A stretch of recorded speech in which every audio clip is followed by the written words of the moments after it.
A paz de Deus, nosso Pai, e de nosso Senhor Jesus Cristo. Este é um canal de opinião, reflexões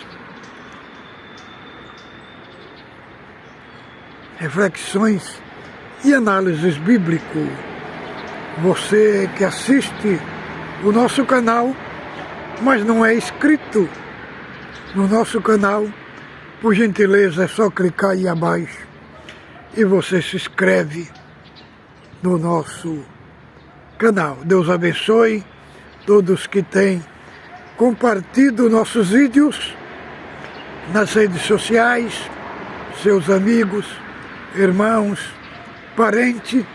É um grande prazer estar aqui hoje na plataforma digital neste sábado maravilhoso para gravarmos mais um vídeo para o canal debaixo da alegria do Espírito Santo, daquela alegria que nos foi dada quando recebemos a Cristo como Senhor em nossos corações. É uma grande alegria estar aqui na plataforma digital para gravarmos mais um vídeo. Irmãos, o vídeo de hoje é o seguinte: o que o mérito de Cristo nos trouxe?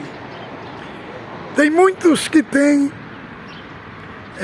dificuldade de entender, de compreender o que aconteceu na cruz.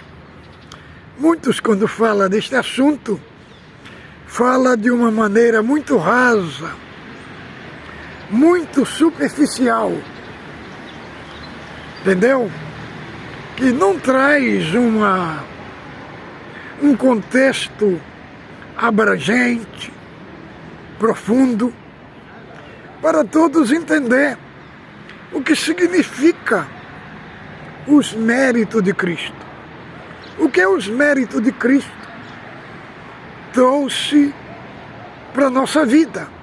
O que Ele fez em nós? O que Ele nos beneficiou? Isso, irmão, é importante nós saber o que verdadeiramente aconteceu na cruz. O que aconteceu na cruz foi algo transcendental, algo extremamente magnífico, que a mente humana não dá conta de entender com profundidade a grandeza da obra de Cristo. O que Cristo fez na cruz por nós. Na cruz houve uma cachapante derrota no império das trevas. João, no seu evangelho, João, quando fala no evangelho de Jesus Cristo, ele cita lá em 3 de João, lá do verso 14, que a serpente, como a serpente foi levantada no deserto, assim Cristo seria levantado para que todo aquele que nele cresce e não perecesse. E aí João tem em mente lá 21 de Números, quando as serpentes começaram a morder o povo no deserto, Moisés mandou fazer uma arte de metal, de uma serpente de metal, e falou: todo aquele que mordido for pela serpente, que olhar naquela haste, será curado. Então tudo aquilo, irmão, apontava para Cristo. apontava para o que Cristo ia fazer na cruz. Como está lá em 3 de Gênesis, do verso 15, né? Que a semente da mulher ia esmagar a cabeça da serpente. E aí, ele foi picado pela serpente, né? Ele morreu para pagar a nossa dívida, porque foi o único meio que o Deus Criador achou de enviar o seu Filho para morrer pela humanidade, para morrer por todos aqueles que ia crer. Foi o único sacrifício que satisfez as exigências de Deus naquela cruz. Porque nenhum outro sacrifício seria suficiente, irmão, para satisfazer a ira santa de Deus. Porque tinha que ser alguém da mesma esfera de Deus. Alguém que tivesse os mesmos atributos do Criador para satisfazer as suas exigências. Mas aqui nós temos 2 textos que nós vamos ler para nós embasar o que nós vamos falar aqui hoje. O primeiro texto é Romanos 3, de 20 ao 30. 3 de 21 ao 30. Mas agora, sem lei, se manifestou a justiça de Deus, testemunhada pela lei e os profetas. Justiça de Deus mediante a fé em Jesus Cristo para todos e sobre todos que creem,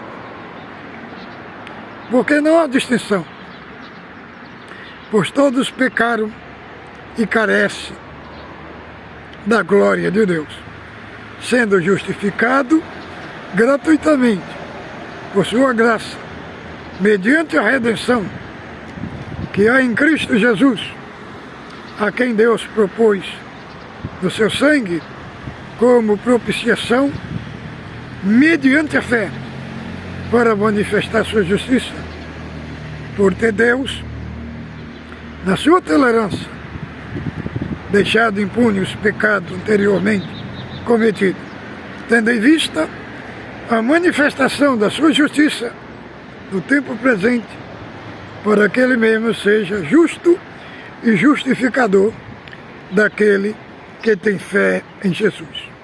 Onde, pois, a jactância foi de toda excluída, por qual lei? Das obras? Não, pelo contrário, pela lei da fé. Concluímos, pois, que o homem é justificado pela fé, independente das obras da lei. Porventura, Deus somente dos judeus? Não somente dos gentios? Sim, também dos gentios.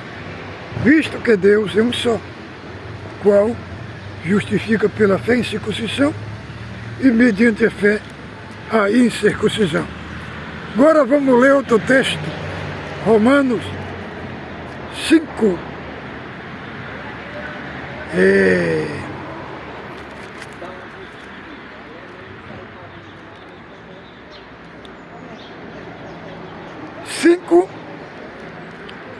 Verso 1, 2 e 3.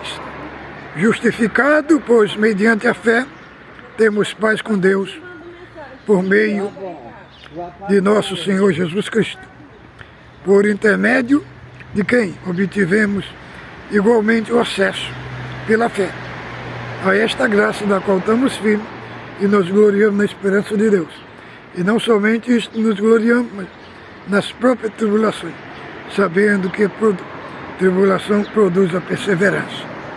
Então, aqui, esses 2 textos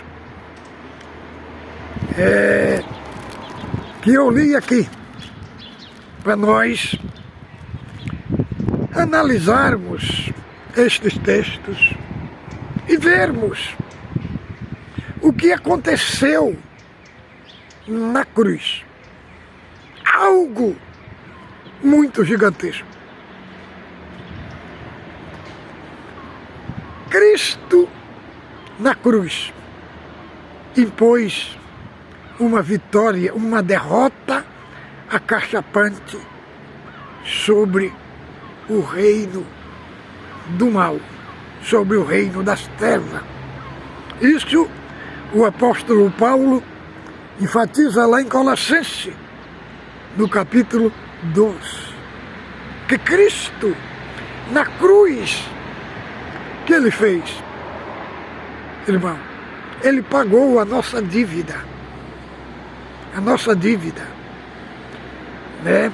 Nossa dívida que era impagável, ele quitou ela na cruz, ela foi quitada na cruz, e ele na cruz, ele triunfou, irmão, sobre os principados e potestades. Ele despojou eles das suas armas. Nós éramos cativos deles, nós éramos prisioneiros dele. Na cruz, irmão, a serpente foi esmagada. A serpente foi esmagada com uma obra gigantesca. E como Cristo esmagou a cabeça da serpente, despojando eles e triunfando em si mesmo. O apóstolo Paulo aqui em Colossenses, ele usa uma linguagem militar, uma linguagem romana, porque quando o exército de Roma saía nas suas batalhas para conquistar os reinos, quando eles venciam os inimigos, o que é que eles faziam? Ele despia os prisioneiros, tirava suas roupas, suas armaduras, amarravam eles e os vitoriosos iam na frente, cantando vitória. E a população romana jogava flores no caminho dos vencedores e os derrotados vinham atrás, nu e descalço. Assim Paulo enfatiza a derrota de Satanás, enfatiza o esmagar da cabeça da serpente em uma linguagem militar. Ele usa de uma figura de linguagem, de uma figura militar, como Roma, como eles tratavam os prisioneiros, os vencidos, os derrotados, vinha atrás, amarrado, descalço, com cabeça baixa, sentindo o impacto pleno da derrota que tinham sofrido. Assim Paulo usa dessa linguagem para enfatizar a derrota acachapante que Satanás e o exército das trevas levou sobre si. Agora, quando nós lemos aqui, ele está falando do capítulo 1 ao capítulo 18, né? Que os gentios estavam debaixo da ira de Deus. Aí ele fala do capítulo 2 até o capítulo 3, do verso 20, que também os judeus estavam debaixo da ira de Deus, eram pecadores. Então, Deus pegou gentios e judeus, e nivelou eles. Todos estão perdidos, estão debaixo da ira de Deus, estão debaixo da perdição. Então, diz que pois todos pecaram e carecem da glória de Deus.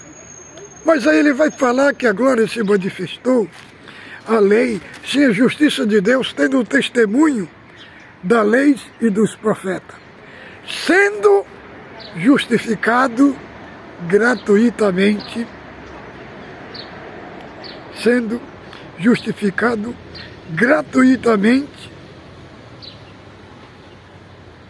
pela sua graça, mediante a redenção que há em Cristo Jesus, a quem Deus propôs no seu sangue como propiciação. Irmão, o que é a propiciação? A propiciação era porque Deus estava inimizado com o homem. A ira de Deus. Os homens eram filhos da ira de Deus. Então a propiciação é a expressão de aplacar a ira de Deus. Fazer Deus se tornar propício ao homem. Então essa ira, ela foi aplacada. Então falamos da doutrina da propiciação. A barreira foi tirada, a inimizade foi tirada. Através de quê?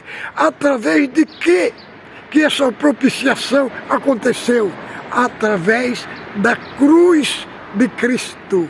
Pela cruz de Cristo foi unido judeus e gentios. Dos dois povos, ele fez um só povo.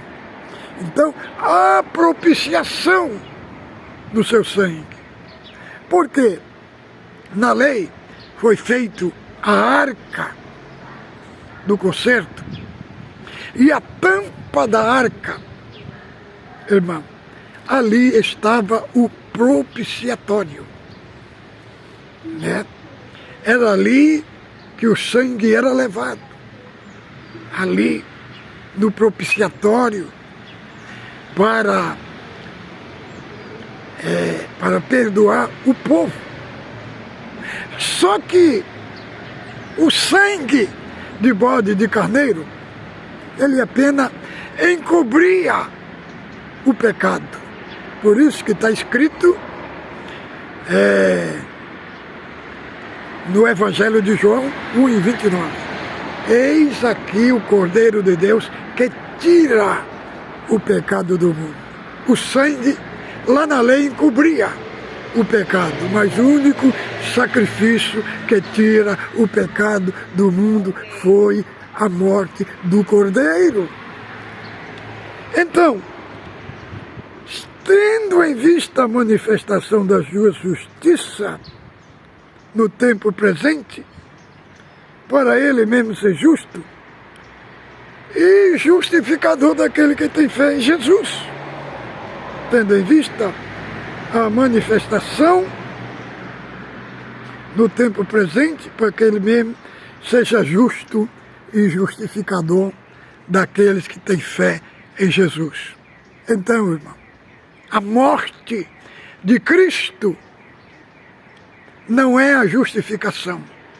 A morte de Cristo é a base para a justificação. A justificação é a declaração judicial de Deus, que ele declara todo aquele que crê em Cristo, o declara justo. A sua justiça é atribuída àquele que crê em Cristo. E os seus pecados são cancelados. Ele é inocentado mediante o tribunal de Cristo. Por isso que há a justificação objetiva e a justificação subjetiva. A subjetiva é a que aconteceu no tribunal de Cristo, que aconteceu fora de nós. E a objetiva é que nós vamos ver do capítulo 5 de Romanos, do verso 2 em diante, é que foi aplicada a nós. Então, entendemos bem uma coisa, irmão. O que é que o mérito de Cristo trouxe para nós? O mérito de Cristo, ele trouxe para nós, igual está lá em Romanos 5,2, sendo justificado pela fé, temos paz com Deus por nosso Senhor Jesus Cristo. O mérito de Cristo trouxe a paz com nós. Quando nós lemos Romanos, irmão, nós temos que entender dois aspectos da paz. A paz de Deus e a paz com Deus. A paz de Deus está lá em Filipenses 4 e 7. A paz que excede todo o nosso entendimento. Essa é uma paz que quando nós estamos no campo da guerra, no campo da luta, debaixo de aflição, essa paz, ela opera em nós, para nós. Porque paz não é ausência de conflito, mas é equilíbrio no meio do conflito, no meio da guerra, no meio da luta. Você pode estar na luta, você pode estar numa grande guerra agora, mas a paz de Deus, ela traz equilíbrio, ela traz senso para nós, no meio da guerra, no meio da luta, no meio da hostilidade, no meio dos ataques, ela traz para nós a paz, ela traz para nós equilíbrio. É como está lá em 46 de Salmos: não temeremos ainda que os montes se transportem para o meio dos mares, há um rio cujas correntes alegram a cidade de Deus. O salmista retrata ele no meio de um grande furacão de guerra. Mas a paz que brota dentro dele é aquele rio, o Espírito Santo, que traz aquela paz. Ele no meio do conflito, no meio dos bombardeios. E aí Davi ilustra um rio que alegra a cidade de Deus, que traz equilíbrio, que traz refrigério.